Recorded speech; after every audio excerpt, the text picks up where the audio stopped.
मिलिंदजी, सर्वप्रथम तर तुम्ही इतका नामचीन चेहरा आहात मराठी चित्रपटसृष्टीतले, पण ऑल ऑफ अ सडन तुम्ही गायबच झालात. तर काय करत होतात आणि कुठे होतात नेमके? एक तर नामचीन आहे याच्यावर मला शंका आहे. आणि मी गायब नव्हतोच आलो. मी जेव्हापासनं ॲक्टिंग करायला लागलो किंवा या इंडस्ट्रीमध्ये आलो, तेव्हापासून सातत्याने मी या सिनेमाशी निगडीत काम करत होतो. आणि मी मधल्या काळामध्ये ग्रामीण सिनेमे करायला गेलो होतो. म्हणजे सातारा, सांगली, कोल्हापूर, इचलकरंजी किंवा अमरावती, नागपूर त्या भागामध्ये पण ते सिनेमे तयार व्हायचे आणि मग तिकडे जायचो. त्यामुळे आपण असं इथे मेनस्ट्रीम सिनेमा जो पुणे, मुंबई इथे तयार होतो तो मेनस्ट्रीम असं म्हटलं जातं, जो मेनस्ट्रीम नाही आहे ॲक्च्युली.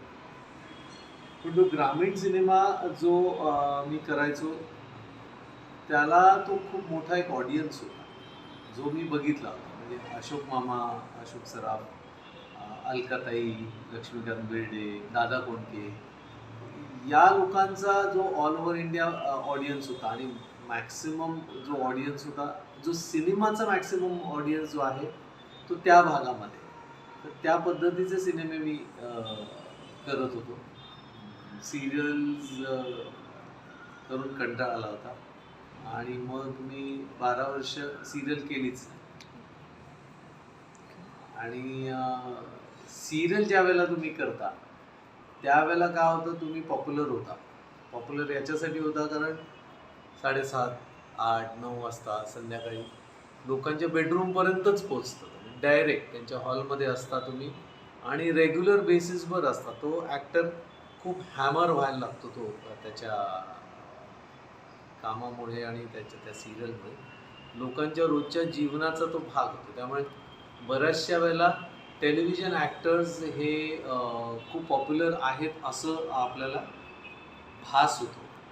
आणि तो आता सध्या आई कुठे काय करते चालू असल्यामुळे अनिरुद्ध देशमुख हे कॅरेक्टर खूपच पॉप्युलर आहे, सिरियल खूप पॉप्युलर आहे. त्यामुळे तो भास आहे की मी खूप पॉप्युलर आहे. टेलिव्हिजनची पॉप्युलॅरिटी काही फार पॉप्युलॅरिटी नसते, ती टेम्पररी असते. म्हणजे तुमच्या न्यूजपेपरमध्ये एक फ्रंट पेज आर्टिकल आलं की त्या माणसाला असं वाटतं की आज मी खूप पॉप्युलर आहे, पण ती नंतर आठवड्यानंतर ती न्यूज काय लक्षात राहत नाही. तर जर कादंबरी असेल, नॉव्हेल असेल तर ती कायमस्वरूपी राहते. तसं सिनेमा हा मला असं वाटतं की तो राहतो. सिनेमातल्या ॲक्टरांची गंमत आहे, सिनेमातल्या ॲक्टरांना तुम्ही नावाने ओळखता की पण टेलिव्हिजनचा जो ॲक्टर असतो ना त्याला तुम्ही कॅरेक्टर निवडता. तिथेच आपल्याला कळतं की खरी पॉप्युलॅरिटी जी आहे ती नाटकांमध्ये आहे, सिनेमांमध्ये आहे. सिरियलमध्ये पॉप्युलॅरिटी आहे, असं नाही आहे की काही ॲक्टर सिरियलमधनं खूप मोठी झाली, पण ते सिरियलची पॉप्युलॅरिटी सस्टेन करण्यासाठी तुम्हाला सातत्याने काम करावं लागतं आणि ते खूपच कष्टाचं आहेच आणि खूप लोकांचे त्यात इन्व्हॉल्वमेंट असतं. सो हा एक प्रश्न तुम्ही जो विचारला की पॉप्युलर आहे तर मी मला असं वाटतं की आहे. बरं, एक तपानंतर म्हणजे जवळ 12 वर्षानंतर तुम्ही पुन्हा छोट्या पडद्याकडे परतला आहात. तर तीच नेमकी मालिका स्वीकारण्यामागचं कारण काय होतं? मी असं काही ठरवलं नव्हतं की हीच मालिका किंवा मी जेव्हा सिनेमा करत बरं माझं प्रेम सिनेमावर खूप लहानपणापासून थिएटरला जाणं. मी कालच कुठेतरी त्या इन्स्टावर लिहिलं की छोटी छोटी माणसाची स्वप्न असतात. 1975 मध्ये माझं स्वप्न होतं की मिनर्वाला एक पिक्चर लागला होता, शोले. तो पिक्चर आपल्याला बघायला मिळावा. आणि आम्ही डिलायर रोडला राहायचो, कधी त्या भागात जाणं कधी झालं नाही. पण त्या भागामध्ये एक थिएटर आहे ज्याच्यावर 70 mm, म्हणजे मी कधी विचारच केला नव्हता की 70 mm सिनेमा इतका मोठा असतो. तो बघायचं एक स्वप्न होतं, जे वडिलांनी काही आठवड्यानंतर ते पूर्ण केलं. तसं सिनेमाचं एक खूप मोठं स्वप्न घेऊनच मी या इंडस्ट्रीमध्ये आलो. मला अजूनही थिएटरमध्ये जाऊन सिनेमा बघायला खूप आवडतं. कोविडच्या काळामध्ये थिएटर्स बंद झाले तर सगळ्यात वाईट मला वाटलं होतं. सिनेमाच्या ॲक्टरांचे किंवा मेकर्सचे खूप हाल झाले. तर सिनेमाचं वेड होतं आणि मी सिनेमाच करत होतो. मग ही 12 वर्षानंतर हीच मालिका का स्वीकारली? नाही, मी परत इथे यायचं नाही असंच ठरवलं होतं की टेलिव्हिजन करायचं नाही, कारण मला माहिती आहे टेलिव्हिजनला त्याला खूप वेळ द्यावा लागतो. त्याला असं नाही की तुम्ही सिनेमा एक 50 दिवसामध्ये 2 महिन्यामध्ये पूर्ण होतो. ते कॅरेक्टर तुम्ही जगता 2 महिन्यात आणि नंतर ते कॅरेक्टर तुम्ही सोडता आणि दुसरं कॅरेक्टर पकडता. आता अनिरुद्ध देशमुख हा 2.5 वर्ष हे कॅरेक्टर धरून आहे. आता 2.5 वर्ष अनिरुद्ध देशमुख इतक्या शिव्या खातोय, तर ते खूप जरा जास्ती होतं. त्या माणसाला शिव्या ऐकायची सवय होते, पण सातत्याने 2.5 वर्ष आता त्या बरं त्या वाढत जातात, त्या काय कमी होत नाही. जोक सपाट, पण मी ग्रामीण सिनेमा करत असताना ना पश्चिम महाराष्ट्रामध्ये दुष्काळ पडला. मग दुसऱ्या वर्षी पण दुष्काळ होता आणि सलग 3 वर्ष असा दुष्काळ पडला, एक 10 वर्षापूर्वी. आणि काय होतं, तो ग्रामीण सिनेमा जी मी म्हणतो ना, ती फार साधे गरीब आपल्या भारतातले महाराष्ट्रातले गरीब शेतकरी कामगार लोक त्यांच्या करमणुकीसाठी हे आध्यात्मिक सिनेमे किंवा देवाधर्माचे सिनेमे, कौटुंबिक सिनेमे, सून लाडकी सासरची म्हणा, सख्खा भाऊ पक्का वैरी म्हणा, किंवा आता आई जो आम्ही एक पिक्चर केला होता तो, तर तसे चित्रपट, भक्तीच खरी शक्ती, महिमा खंडोबाचा, असे असंख्य चित्रपट मी जे केले ग्रामीण. पण या गरिबीमुळे ते सिनेमे चालायचे बंद झाले, प्रोड्युसरांना पैसे मिळणं बंद झाले. काय होतं की एका ॲक्टरला जेव्हा प्रोड्युसर पैसे देतो, पण तोच पैसे मिळवणार नसेल तर ते पैसे घेताना खूप मनाला लागतं की आपण काम करतो तर आपल्याला जे पैसे देतो त्याला 2 पैसे मिळायला हवेत. जर त्याला मिळत नसतील तर मग आपल्याला घेताना ते मनाला चांगलं वाटतं. तर ते तसं झालं होतं की प्रोड्युसरला पैसे मिळत नव्हते आणि मग मी ठरवलं होतं की बरं मल्टिप्लेक्सेस झाले आणि मल्टिप्लेक्सेसचं नाही वेगळं गणित आहे. त्याच्यावर तर खूप बोलण्यासारखं आहे की काय प्लेक्सेसनी या रिजनल सिनेमाची कशी माती केली आहे. सिनेमा एंटरटेनमेंटसाठी असतो आणि एक कुटुंब घराच्या बाहेर एकत्र जाऊन करमणुकीसाठी 3 तास एक सिनेमा बघून कुठेतरी हॉटेलमध्ये जाऊन 2 घास मुलाबाळांना खाऊ घालण्याचं एक त्या माणसांचं स्वप्न असतं की आज पगार झाला ना. पण आता काय झालं, मल्टिप्लेक्सवाल्यांनी पॉपकॉर्नच 200 रुपयाचे केले, समोसेच 150-200 रुपयाचे असतात, 1000-2000 रुपये तर असेच खर्च होतात या एक 3 माणसाची फॅमिली घेऊन जायची. आणि ते सामान्य माणसाला परवडत नाही मल्टिप्लेक्सच नाही. तर सिनेमा हा खूप एक्सपेन्सिव्ह झाला. तर तो सोडायचा असं नाही, पण ते चालतच नव्हते सिनेमे. And then I decided to do whatever comes. म्हणजे नाटक आलं तर नाटक करूया, टेलिव्हिजन सिरियल आली तर television serial. I was open to everything. आणि दूरदर्शनची एक सिरियल आली होती ए फसा नावाची, संजू कोलते ज्यांच्याबरोबर मला सिनेमा करायचा होता. ते मला 2 वेळा डेटसाठी त्यांच्याबरोबर सिनेमा करता नाही आला. तर त्यांनी मला एकदा फोन केला, मला म्हणाले की तू सिरियल करशील. म्हटलं करेन मी, आता तर I am open to everything. असं काही पूर्वी मी नाही म्हणून सांगायचो, टेलिव्हिजन सिरियलला नाही सांगायचं. पण पुढे कॉमेडी सिरियल म्हटलं, अरे बा माझी इमेजच इतकी हे निगेटिव्ह आहे किंवा ग्रामीण हिरोची इमेज होती. कॉमेडी ॲक्टर अशी किंवा कॉमेडी करणारा ॲक्टर अशी इमेज नव्हती. I wanted to experiment. मग मी ती 52 एपिसोडची आमची दूरदर्शनवर सिरियल केली. ती करत असताना माझा एक खूप चांगला मित्र, वर्गमित्र, आम्ही एका कॉलेजमध्ये होतो, शशांक सोळंकी नावाचा, तो मोठा प्रोड्युसर आहे. टेलिव्हिजनचं त्यांनी असंख्य सक्सेसफुल सिरियल त्यांनी केलं. त्यांनी पण मला पूर्वी विचारलं होतं की मिले अरे आपण एकत्र करूया, तू सिरियल कर. म्हटलं अरे नाही, मी सिरियल वगैरे करत नाही. एक दिवस आम्ही भेटलो. मला म्हणाला तू टेलिव्हिजन करायला लागलास का, तू दूरदर्शनची सिरियल केली, मग माझी सिरियल करशील. म्हटलं अरे तुझी सिरियल तर नक्की करीन आणि तू सांग केव्हा करायचं. तर त्यांनी मला सारे तुझ्यासाठी नावाची एक सिरियल, ज्याच्यात मी बॉक्सिंग कोच आहे. ती हिरोईन बॉक्सर असते आणि तिचा मी कोच आहे. तर छान रोल त्यांनी मला दिला.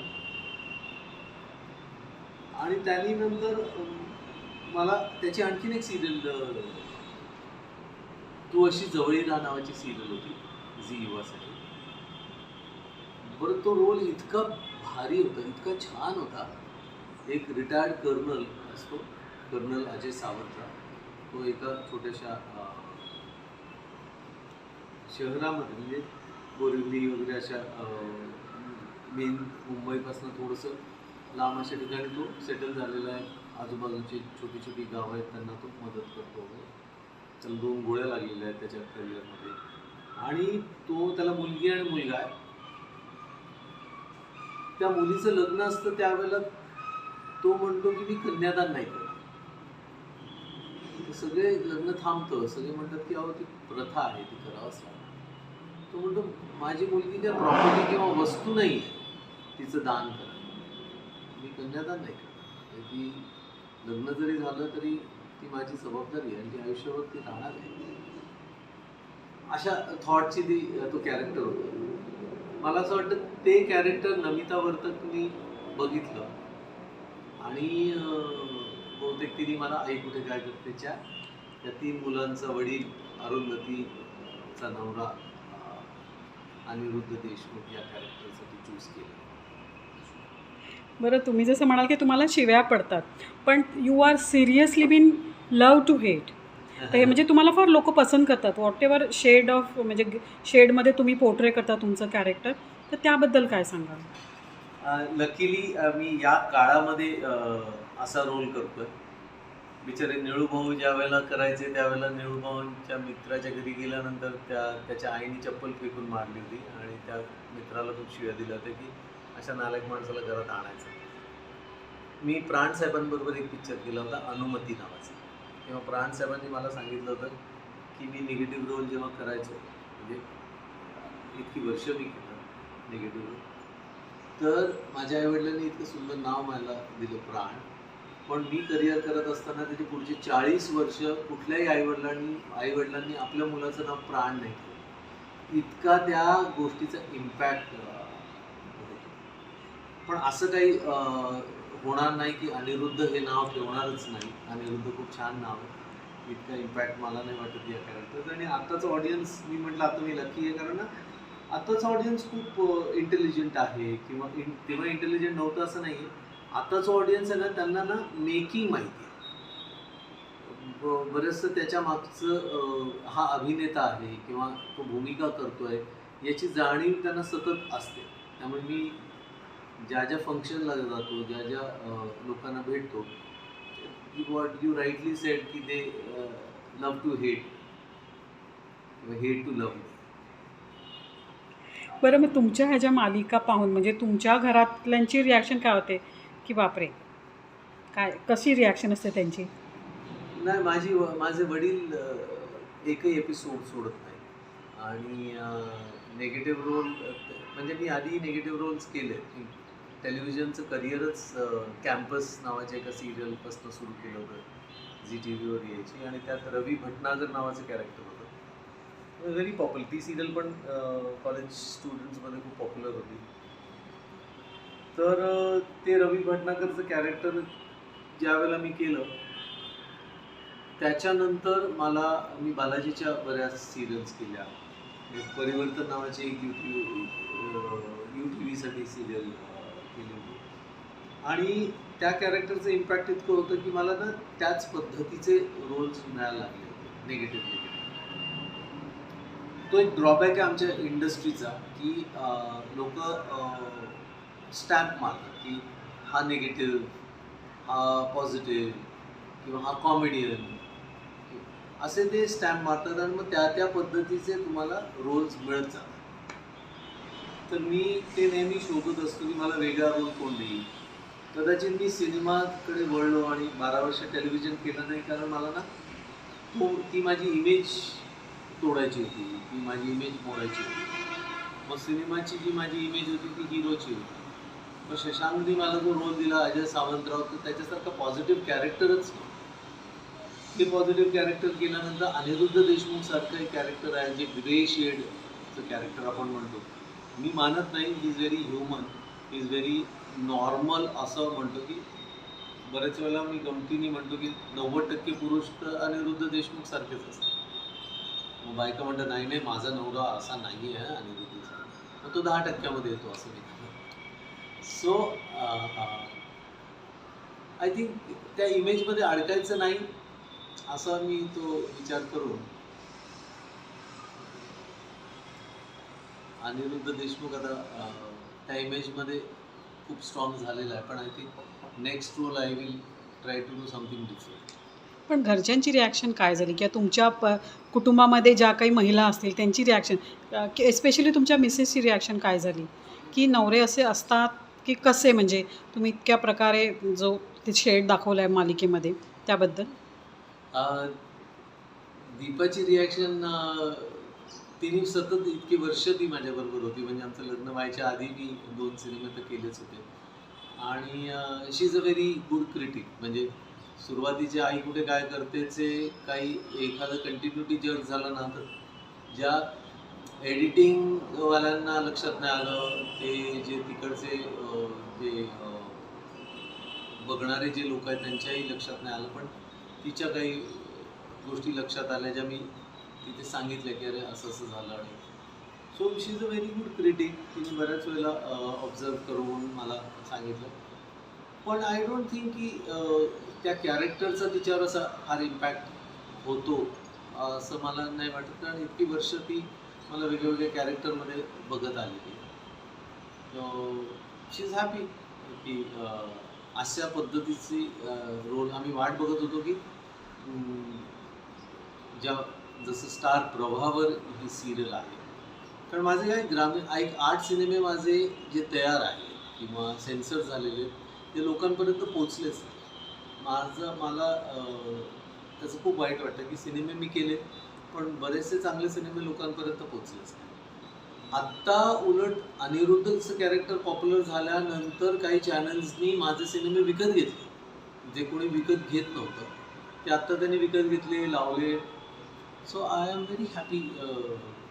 मध्ये फक्त मराठीनी माझ्या वाढदिवसाच्या दिवशी पूर्ण फेस्टिवल केलं होतं फिल्म्स.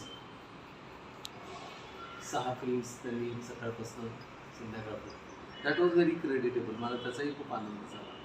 सो घरच्यांना तसं मला घरच्यांना काही फार इम्पॅक्ट झाला असं वाटत नाही. पण नातेवाईकांना तो झाला. माझ्या मावशीचा एकदा फोन आला की तू असा असशील मला वाटलं नव्हतं. माझी बेळगावची एक मावशी ती म्हणाली की मला ना तुझ्या मुस्कटात मारावं असं वाटतं, कसा नालायकपणा करतोस तू.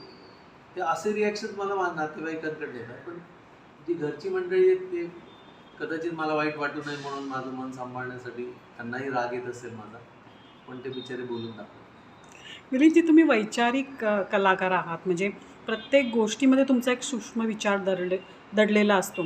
तर तुम्हाला वाटतं का की ही मालिका जी आहे त्याच्यामध्ये जो अनिरुद्ध आहे आणि जी अरुंधती आहे, तर ते जी पात्रं आहेत ती खरंच समाजात आहे की पुरुष हा उंबरठा ओलांडून काहीतरी वेगळं करत असतो आणि बाई आतमध्ये कुढत असते. तर कुठेतरी ही रिअलिस्टिक मालिका आहे किंवा किंबहुना विषय तसा आहे, त्याच्यामुळे त्याला तुफान प्रसिद्धी मिळते. करेक्ट आहे.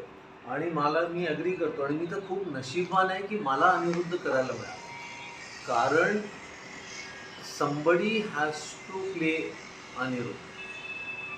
जो काही पुरुषांचा खरा चेहरा इतकी वर्ष बायकाच दाखवत नव्हते, ती या सिरियलमुळे तो खूप प्रखर्षाने असा समोर आलेला आहे. आणि आमची सिरियल नमिता वर्तक ही गोष्ट आणि स्क्रीन प्ले जी लिहिते जी आमची तशी हेड आहे या सिरियलची, आणि मुग्धा डायलॉग होते. या दोन अतिशय प्रतिभावान इंटेलिजंट अशा बायका या सिरियलचं मेन जी गोष्ट आणि त्याचे डायलॉग्स लिहिते. आणि एक आमचे जे दिग्दर्शक आहेत रवी करमरकर आणि त्यांच्याबरोबर सुबोध बारे आणि तुषार हे त्यांना सेकंड युनिट डिरेक्टर्स आहेत.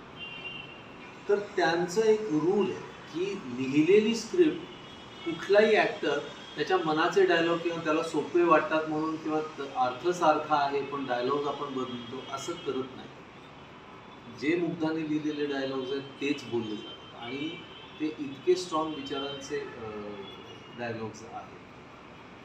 त्यामुळे अनिरुद्ध हे कॅरेक्टर तर समाजामध्ये आहेच, म्हणजे वर्षानुवर्ष आहे.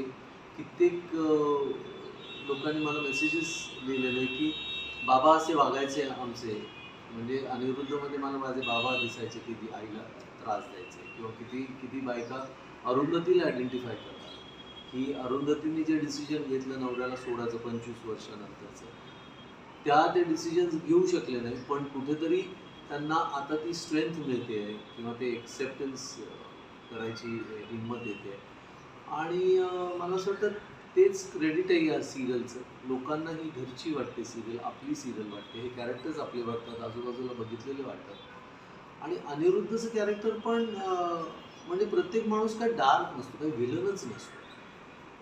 म्हणजे बऱ्याचशा गोष्टी आपल्या फॅमिलीमध्ये काही माणसं असतात ती चिडचिडी असतात किंवा त्यांना त्यांचं खरं करायचं असतं, पण त्यांना काही कोणी निगेटिव्ह म्हणत, त्यांना म्हणतात नाही त्यांचा स्वभाव आहे तसा, त्यांच्या नका नाही बरं, त्याला नका त्रास देऊ, तो नाहीच म्हणणार किंवा असं बरेचशा वेळेला आपल्या घरामध्ये असतातच लोक.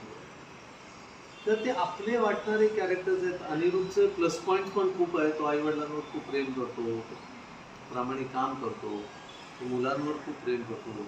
अरुंधतीसाठी पण तिच्यासाठी पण सॉफ्ट कॉर्नर आहे.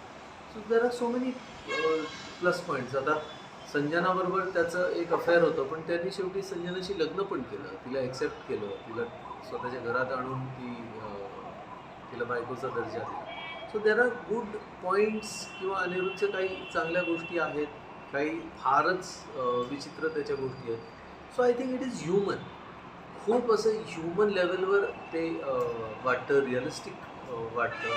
कॅरेक्टर्स खूप सुंदर आहेत. आप्पा कांचनाईचं कॅरेक्टर आहे, मुलं फार गोड आहेत आमची. नंतर गौरीचं कॅरेक्टर जे आहे ते चांगलं आहे. नंतर अविनाश भावाचं कॅरेक्टर आहे, केदारचं कॅरेक्टर चांगलं आहे. अरुंधतीची आईचं इतकं सुंदर निरा जांभूटकर त्या प्ले करतात. इलाताईंचं कॅरेक्टर खूप चांगलं आहे. आता आशुतोष आलेला आहे, त्याचा मित्र तो रसिकराज जो आहे नितीन शाहचा बोलतो. तो कॅरेक्टर अतिशय सुंदर असे कॅरेक्टर्स आहेत. संजनाचं कॅरेक्टर खूप स्ट्रॉंग आहे, खूप लोक आयडेंटिफाय करतात. अरुंधती तर आहेच. आणि विमलचंही कॅरेक्टर खूप लोकांना आढळतं. आय थिंक हे सगळे कॅरेक्टर्स ना आपल्या आजूबाजूला असतात, रोजच्या जीवनामध्ये हे कॅरेक्टर्स असतात. आणि ती सिरियल बघताना ते बऱ्याचशा गोष्टी ज्या आपण बोलत नाही त्या या सिरियलच्या माध्यमातून त्या बोलून त्याच्यावर मंथन विचार केला जातो. आणि खूपशा गोष्टी म्हणजे मी तर या 700 एपिसोडमध्ये किती इश्यूज हँडल केले असतील या दोघींनी, जे समाजामध्ये केले जात नाही. म्हणजे यंग मुलीचं, आता ईशाचं कॅरेक्टर, तिच्यामुळे ईशासारख्या यंग मुलीचं आयर्न डिफिशियन्सी अशा वेळेला डॉक्टरांनी बऱ्याचशा वेळेला मुलींसाठी कसं करायला पाहिजे, त्यांचं एज्युकेशनच्या दृष्टीने किती बऱ्याचशा गोष्टी बोलल्या जातात. त्यांनी बाहेर कसं कंडक्ट करायला पाहिजे, मुलांशी कसं डील करायला पाहिजे, कॉलेजमध्ये अशा असंख्य गोष्टी ज्या कदाचित मुलगी मैत्रिणींशी शेअर करू शकते, आईशी करू शकत नाही. पण टी व्हीवर तो इश्यू आल्यानंतर ते कुठेतरी ते ओपन अप होतात.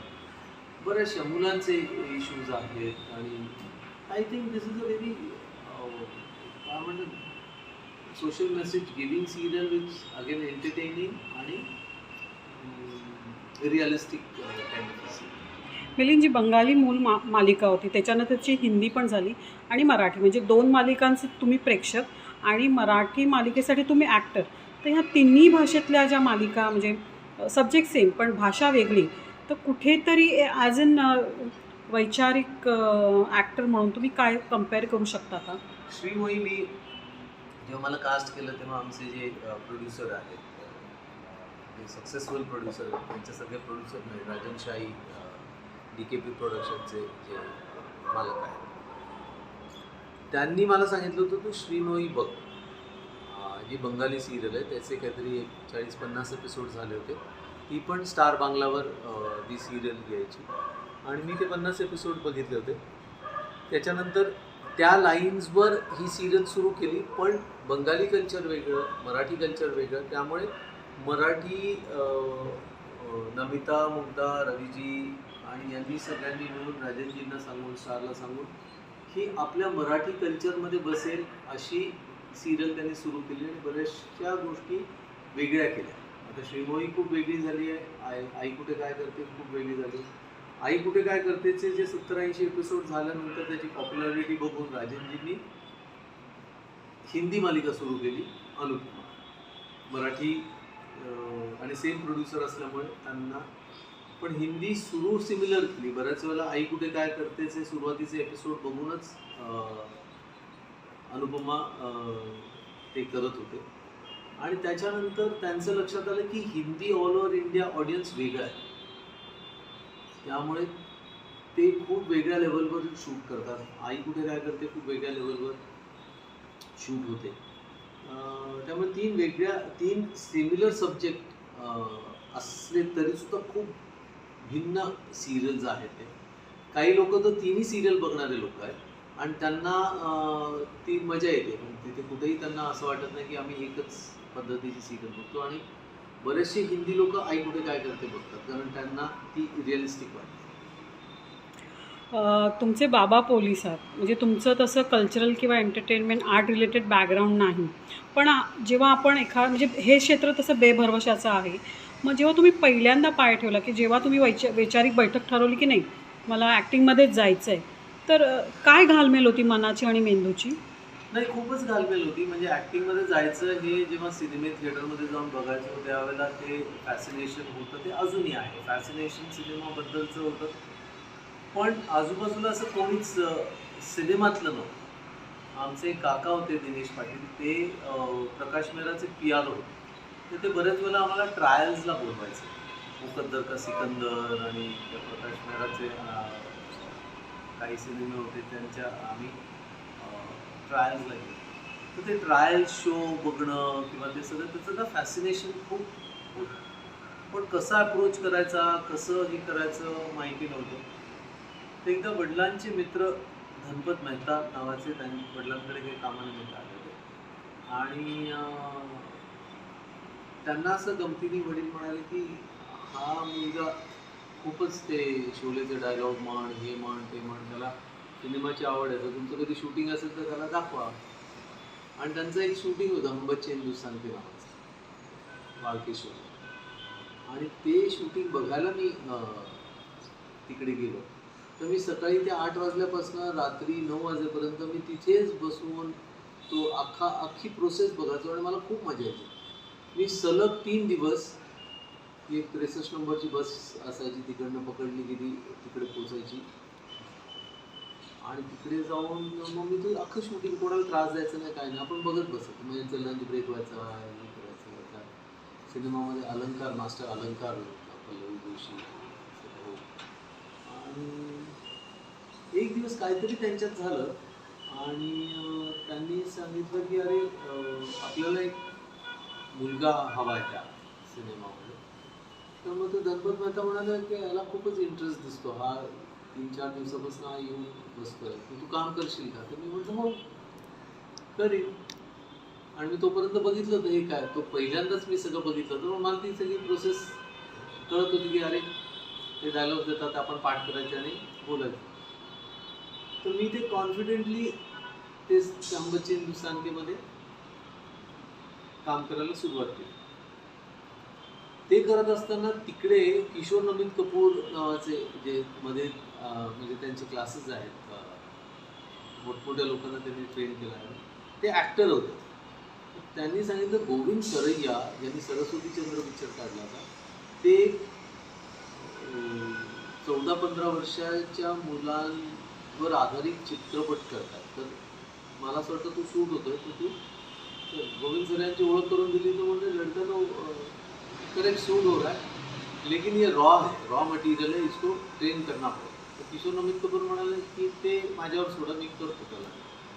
आणि मग जुगुलाईच्या शाळेमध्ये ते मला रेग्युलरली भाषेवर, उर्दू भाषेवर अभ्यास करणं, ॲक्टिंग, सगळे नवरसांवर त्यांनी मला शिकवण्यासाठी सुरुवात केली.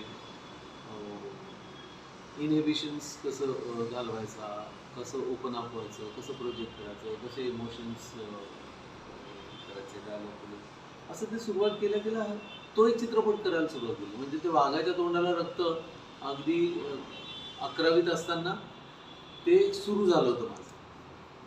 पण ते करत असताना माझ्या लक्षात आलं की I am not a trained actor and this is a very professional field. आणि मला असं वाटलं की असं सिनेमात काम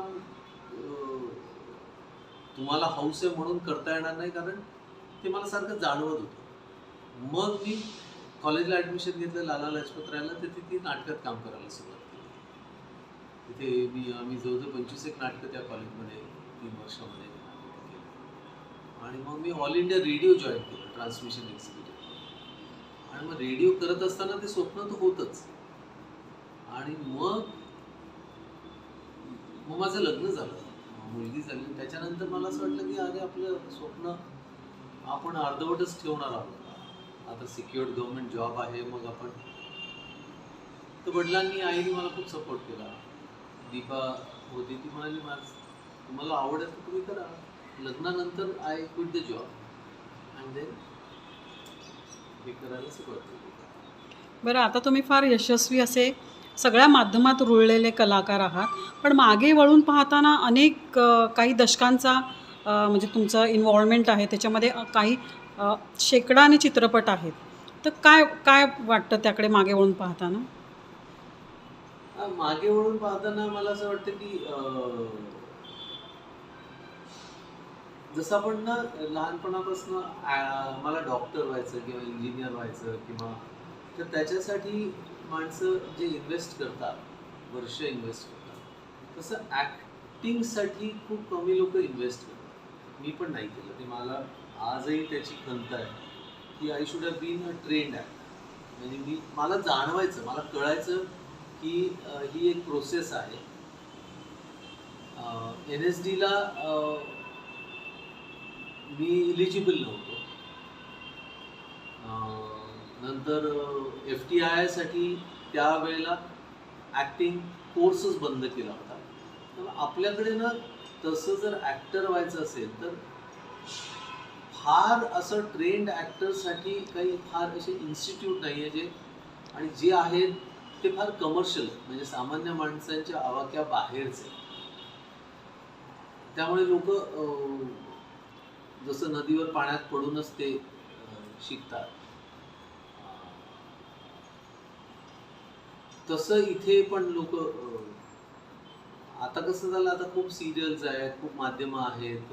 आय थिंक ते करत करत लोक शिकत जातात. पण जर ट्रेन्ड ॲक्टर, जसं एक डॉक्टर 6-7 वर्षाचं ट्रेनिंग घेऊन येतो, कुठलंही प्रोफेशन ते ट्रेनिंग घेऊन येतं, तसे ट्रेन्ड ॲक्टर जर आले तर त्या ॲक्टरसाठी पण चांगलं आहे आणि मेकर्ससाठी पण खूप चांगलं आहे. तुमचं म्हणजे जी कारकीर्द आहे ते 30 वर्ष प्लस आहे, आणि किती चित्रपट किंवा किती नाटकं आणि किती मालिका वगैरे असेल, सांगू शकाल? मालिका तशा 70-80च्या वरती झालं, म्हणजे 5,000 एपिसोड्स माझे मालिकांचे झाले असतील. कॉलेजमध्ये जेवढ्या नाटकांमध्ये कामं केली मी, 20-22 नाटकांमध्ये, तेवढेच. त्याच्यानंतर मी नाटकातनं कामं नाही केली. मला सिनेमे करायचे होते आणि 100च्या आसपास सिनेमे माझे झाले असतील. काही सिनेमे जे रिलीजच झाले नाही. आता या कोविडच्या काळामध्ये तर सगळंच बंद झालं. आई कुठे काय करते, आता 700 एपिसोड झाले. याचे वशीचं वैराचे एक 500-600 एपिसोड्स झाले. पण आत्ता या गेल्या 3-4 वर्षामध्ये मी मालिका या 30 वर्षापेक्षा जास्त झालेच आहे. कारण मी 3-4 सिनेमांमध्ये काम केल्यानंतर मी नोकरी केली आणि हे प्रोफेशन घ्यायला भीती वाटायची, कारण ही अनसर्टन प्रोफेशन आहे. लग्न झालं होतं, मुलगी मला आहे, तर ती जाणीव होती की या प्रोफेशननी आपल्याला रेग्युलर बेसिसवर काम मिळेल का, घर चालवता येईल का, ती भीती होतीच. आणि म्हणून सेंट्रल गव्हर्नमेंटचा जॉब मी स्वीकारला होता. पण खूप स्ट्रॉंग अर्ज होती हेच करायचं. लकीली आईवडिलांचा खूप सपोर्ट होता.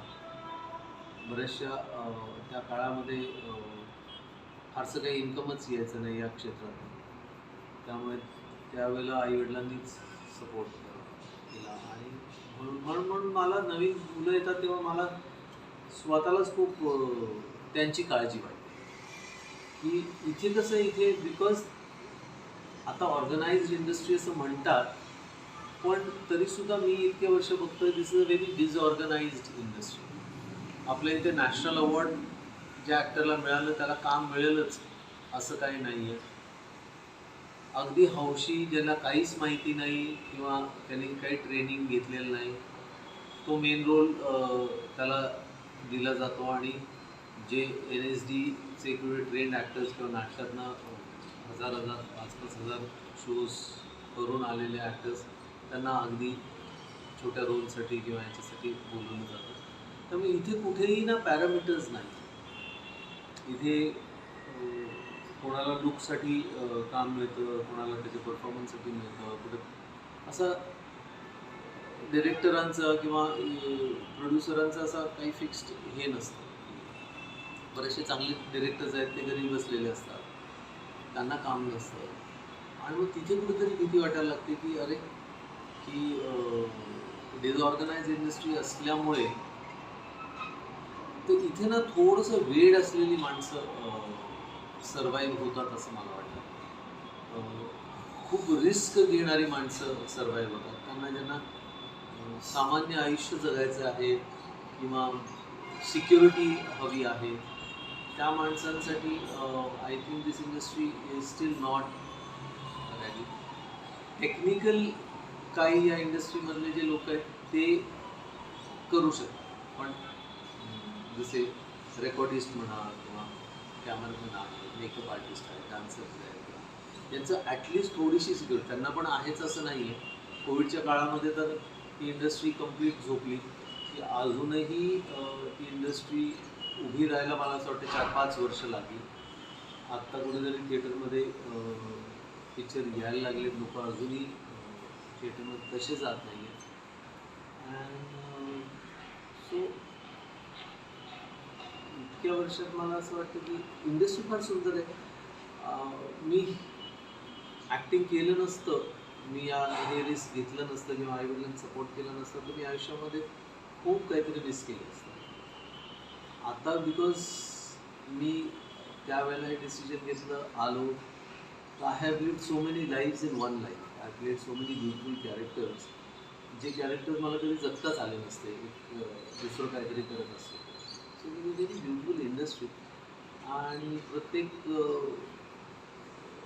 मध खायचं असेल तर ते कोणीतरी जाऊन ते मधमाशांशी झुंज देऊन ते काढायला लागतं.